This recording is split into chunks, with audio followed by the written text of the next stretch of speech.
পালিয়ে যাওয়া মেয়ের প্রতি বাবার রেখে যাওয়া একটা চিঠির অংশ আপনাদের পড়ে শোনাই। মারে, শুরুটা কিভাবে করব বুঝে উঠতে পারছিলাম না। যেদিন তুই তোর মায়ের অস্তিত্ব ছেড়ে ভূমিষ্ঠ হয়েছিলি, সেদিন থেকে তোকে মা বলে ডাকতে শুরু করলাম। তোকে মা ডাকতে গিয়ে নিজের মা হারানোর ব্যথাটাই ভুলে গিয়েছিলাম। তোর মাকেও কোনোদিন মা ছাড়া অন্য নামে ডাকতে শুনিনি আমি।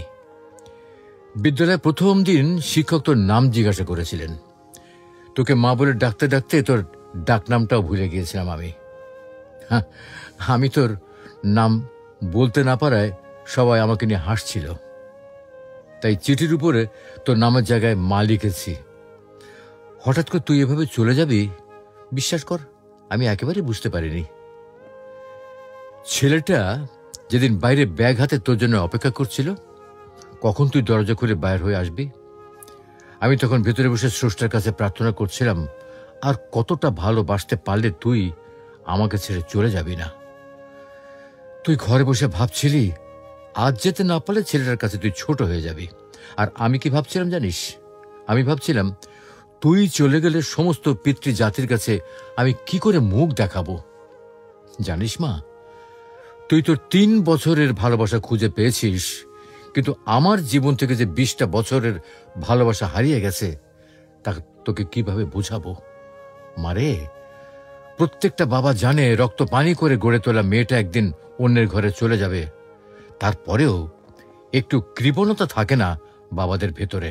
বাবাদের ভালোবাসার শামুকের খোলসের মতো, বাইরেটা শক্ত হলেও ভেতরটা কিন্তু খুব নরম হয়ে থাকে। জানিস মা, বাবারা সন্তানদের কতটা ভালোবাসে তা বোঝাতে পারে না, তবে অনেকটা ভালোবাসতে পারে। জানি মা, আমার লেখাগুলো পড়ে তোর খারাপ লাগতে পারে।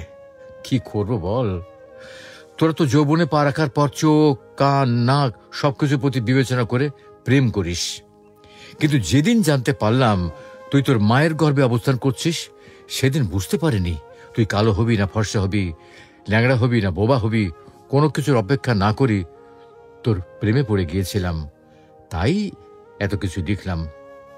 আমি জানি মা, তোদের সব সন্তানদের একটা প্রশ্ন, বাবারা কেন তাদের ভালো লাগাটাকে সহজে মানতে চায় না। উত্তরটা তোর ঘাড়ে তোলা থাকলো। তুই যেদিন মা হবি সেদিন নিজে নিজে উত্তরটা পেয়েও যাবি। তোরা যখন একটা ছেলের হাত ধরে পালিয়ে যাস, তখন ওই ছেলে ছাড়া জীবনে কারো প্রয়োজন বোধ করিস না। কিন্তু একটা বাবা বোঝে তার জীবনে নিজের মেয়েটার কতটা প্রয়োজন। যেদিন তোর নাড়ুর কাছ থেকে তোর মাকে গ্রহণ করেছিলাম, সেদিন প্রতিজ্ঞা করেছিলাম কি জানিস? যদি মেয়ে হয় তার স্বামীর হাতে তুলে দিয়ে কন্যা দানের দায়িত্ব থেকে নিজেকে হালকা করব। তাই তোর প্রতি এত অভিমান। মারে, বাবার উপর রাগ করিস না। তোরা যদি অল্প দিনের ভালোবাসার জন্য ঘর ছেড়ে পালাতে পারিস, তবে আমরা এই 20 বছরের ভালোবাসার জন্য বেপরোয়া হব না কেন? বাবারা মেয়ে সন্তানের জন্মের পর চিন্তা করতে থাকে নিজের মেয়েটাকে সুপাত্রের হাতে তুলে দিতে পারবে তো, আর যৌবনে পা রাখার পর চিন্তা করে কোনো প্রতারণা হাতে পড়ে পালিয়ে যাবে না তো। তাই মেয়েদের প্রতি প্রতিটা বাবার এতটা নজরদারি। যদি মন কাঁদে চলে আসিস, বুক পেতে দেব। হয়তো তোর মায়ের মতো তোকে পেটে ধরিনি, তবে পিঠে ধরার যন্ত্রণাটা সহ্য করতে পারছি না। আর কি বলবো তোকে। ইতি তোর জন্মদাতা পিতা। সুপ্রিয় দর্শক, এই চিঠিটা পড়ে অন্তত একটি মেয়ে বা ছেলেও যদি তাদের সিদ্ধান্ত থেকে ফিরে আসে, তাতে মন্দ কি?